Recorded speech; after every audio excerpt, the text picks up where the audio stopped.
वर्षा तिरछी होती है, कैसे आपको पता चला? ऐसे बारिश ऐसे फील होती है कि ऐसे फील होती है? आपको बारिश, जब आप बारिश में खड़े हो जाओ बाहर ना, तो आपको लगता है जैसे पानी सर पे आ रहा हो। जब हवाएं चलती है तो क्रॉस फील होता है। लेकिन क्या सीधा बारिश आपके सर पे होती है कभी अगर हवा ना चले? तो लगता है एकदम सीधा वर्षा हो रही है, बट होता नहीं है। जानते हो क्यों? बताता हूँ। देखो, पृथ्वी हर वस्तु को अपने केंद्र की ओर क्या करती है? आकर्षित। तो ये मान लो पृथ्वी है और पृथ्वी का केंद्र है। कोई भी वस्तु यहाँ अंतरिक्ष में होगा तो उस वस्तु को पृथ्वी अपने केंद्र की तरफ क्या करेगी? हम कहाँ रहते हैं?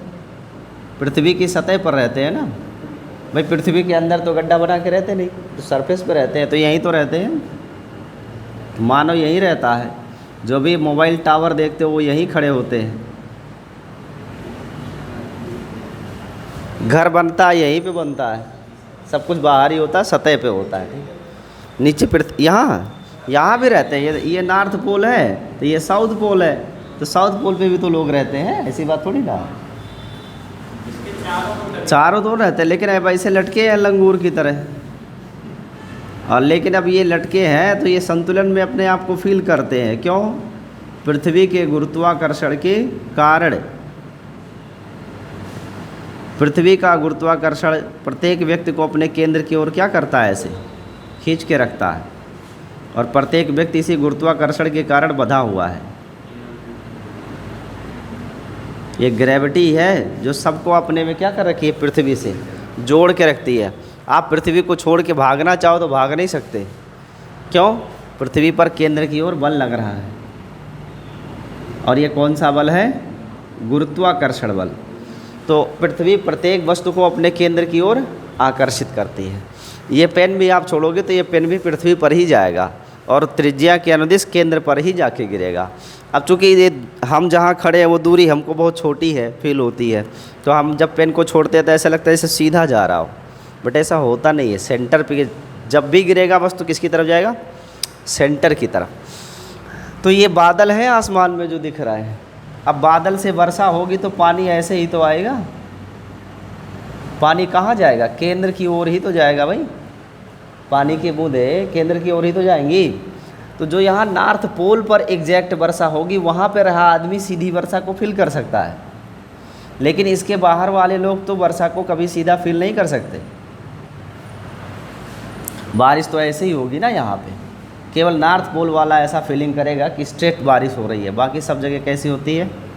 कुछ विशेष कोण पर वर्षा होती है। ठीक है, तो ये वर्षा होने का सिस्टम है।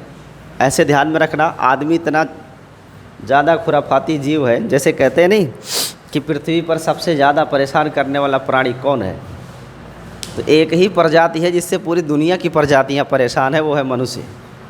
इससे जानवर भी परेशान है, प्रकृति भी, पेड़ पौधे सब परेशान है, नदी जंगल सब परेशान है। सबकी ज़िंदगी जो है तहस नहस कर रखा है। वो एक ही प्रजाति है और वो कौन है? मनुष्य है। और ऐसा इसलिए कि वो सामर्थ्यवान है, ऐसा नहीं मतलब ताकतवर है, नहीं।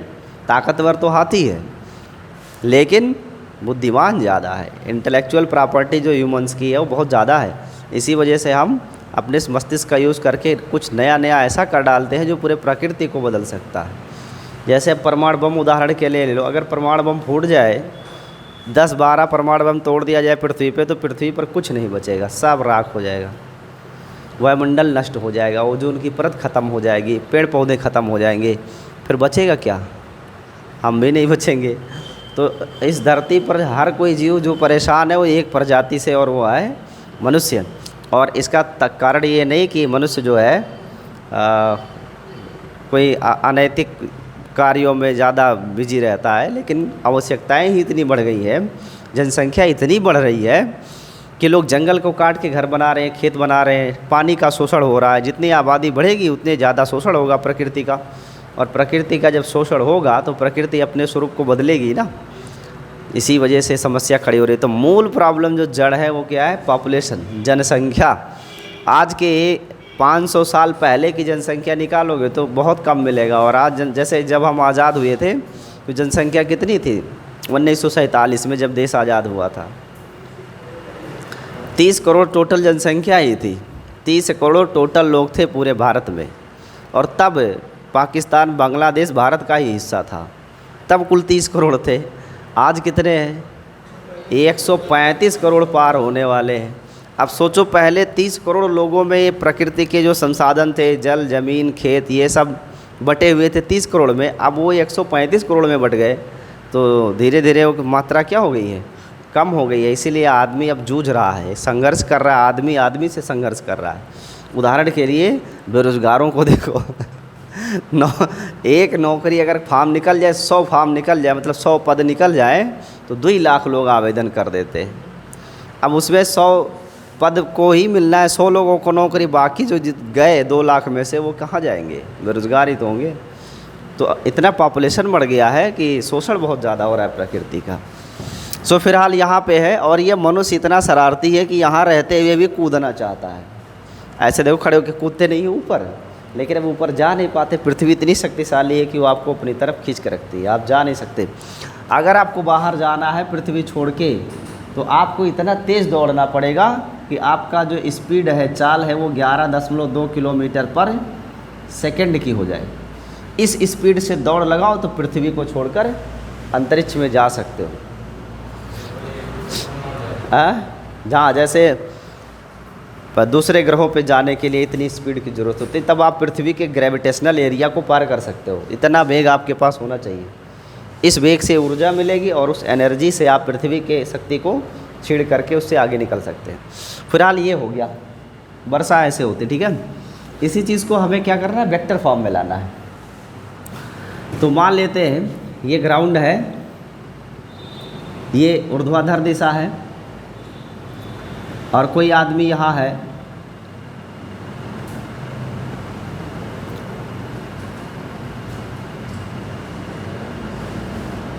जा रहा होगा, चलता हुआ आदमी है, लेकिन छाता लिया हुआ है क्योंकि बारिश हो रही है। तो छतरी थोड़ी ऐसे बनाई जाए, ये छतरी है, ठीक है। छाता लिए हुए है और अपने रास्ते जा रहा है। छाता ही है ना? हंसना नहीं, छाता ही है। ये छाता लेके जा रहा है, लग रहा है विवाह वाला है लेकिन चलो, छतरी ही है, ठीक है। अब ये छाता लिया हुआ है ऐसे, बारिश हो रही है ऐसे, लेकिन वर्षा इसको फील कैसे होगी? ऐसे, ऐसे तो फील होगी। तो पृथ्वी के सापेक्ष, पृथ्वी को मान लेते अर्थ, ग्राउंड कहा जाए इसे, क्या कहा जाए? ग्राउंड। ग्राउंड मतलब अर्थ, पृथ्वी के सापेक्ष। तो ये पृथ्वी है, तो पृथ्वी के सापेक्ष ये आदमी आगे जा रहा है, पृथ्वी पर ही तो चल रहा है। तो पृथ्वी के सापेक्ष,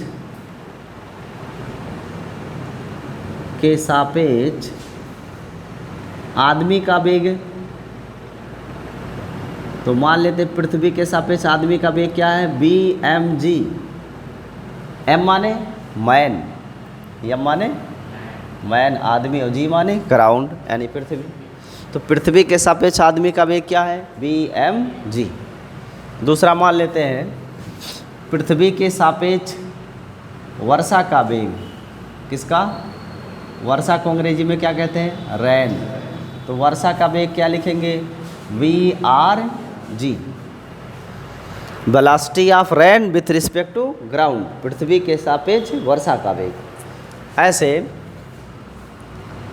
वर्षा के सापेक्ष आदमी का वेग पढ़ना है, वर्षा के सापेक्ष आदमी का वेग।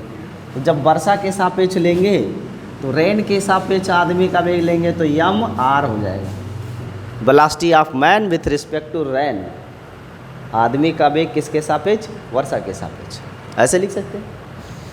अगर हम आदमी के सापेक्ष वर्षा का वेग ले, तो आदमी के सापेक्ष वर्षा का वेग, तो क्या लिखना पड़ेगा? VRM, यानी velocity of rain with respect to man, आदमी के सापेक्ष वर्षा का वेग। तो जो व्यक्ति इधर जा रहा है, इसका वेग यहाँ होगा, और वो भी ग्राउंड के रिस्पेक्ट में मान लो VMG है। बारिश ऐसे हो रही है, पृथ्वी के सापेक्ष तो वर्टिकल मानेंगे। तो यहाँ पर जो वर्षा हो रही है इस रेन का with respect to ground velocity हमने मान लिया VRG है। जो आदमी को फील हो रही है वर्षा वो इधर फील हो रही है ना, तो आदमी के सापेक्ष वर्षा का वेग V, आदमी के सापेक्ष वर्षा का वेग VRM। ये हो गया velocity of rain with respect to man. इन सब को मिलाकर एक आयत बनाओ ऐसे, तो ये समांतर चतुर्भुज की बातें बन जाएगा। बनेगा कि नहीं? बनेगा। इस फॉर्मेट को हम ऐसे बना सकते हैं, देखो VMG यानी velocity of man with respect to ground, velocity of rain with respect to ground and velocity of rain with respect to man, ऐसे बना सकते हैं। तो ये हो गया VRM। ठीक है। यहाँ से अगर हम चाहते हो कि VRM की वैल्यू क्या है, यानी वर्षा के सापेक्ष आदमी का वेग क्या है या आदमी के सापेक्ष वर्षा का वेग क्या है, तो यहाँ से निकाल सकते हैं। जो ये वेक्टर है पूरा का पूरा वो क्या है VRG। सम्मुख वेक्टर भी तो इतना ही होगा VRG। वेलोसिटी ऑफ मैन तो ये पूरा वेक्टर का लेंथ क्या है VMG, यहाँ तक है, और ये पूरे वेक्टर की लेंथ क्या है VRM। ठीक है। अब यहाँ से त्रिभुज नियम लगाओ तो this vector plus this vector must be equal to that vector, यानी VMG प्लस VRG बराबर VRM। यानी हम ऐसे लिखेंगे VMG is and plus VRG is equal to VRM। यही तो मिलेगा। यही है वर्षा के सापेक्ष आदमी का वेग। अगर चाहे तो आदमी के सापेक्ष वर्षा का वेग भी निकाल सकते हो, जिसको रिवर्स करना पड़ेगा। जैसे कल मैंने बताया था कि मान लो velocity of A with respect to B निकाल रहे हो तो क्या लिखते हैं B की वेलोसिटी और माइनस A की वेलोसिटी। अगर A के सापेक्ष B का वेग निकाल रहे हैं तो B का वेग माइनस A का वेग, ऐसे तो करते हैं। तो अगर हम कहें कि velocity of rain with respect to man तो क्या लिखोगे velocity of man with respect to ground minus velocity of rain with respect to ground, ऐसे तो लिखा जाएगा।